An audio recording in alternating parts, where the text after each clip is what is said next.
I am marching for my boyfriend who was murdered before he could even apply to FAMU. My city shines no more. Too many suns are gone. My name is Lauryn and I have had enough. It was a tearful start to an emotional day as Washington residents opened their streets to hundreds of thousands of Americans demanding gun reform.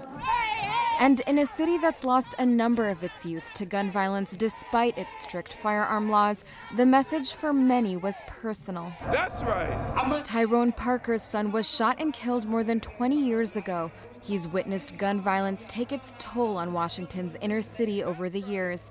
And while surrounded by throngs of newly energized people, he noted a disparity in the response to gun-related deaths of Black children. We've been losing kids for decades, and they have never reached this particular point.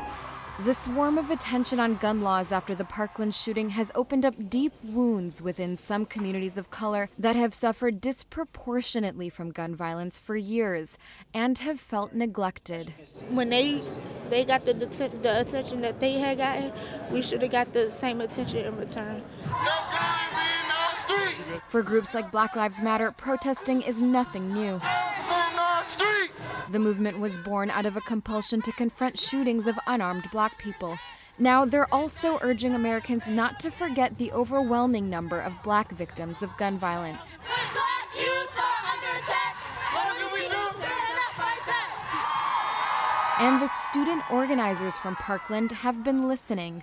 We openly recognize that we are privileged individuals and would not have received as much attention if we weren't for the affluence of our city.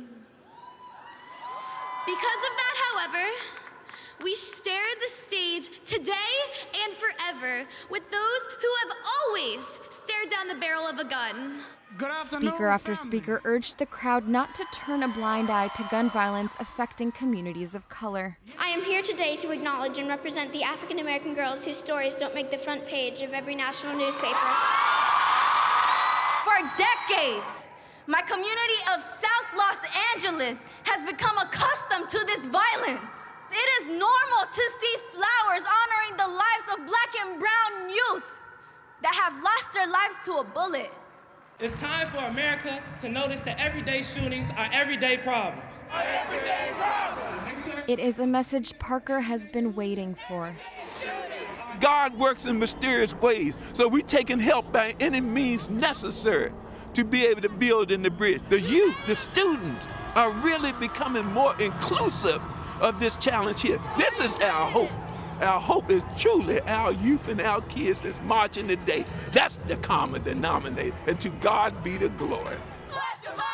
As the cameras turn away, Parker hopes the inclusion on stage reflects a lasting change in the lives of inner city Black and brown youth. Noreen Nasser, The Associated Press.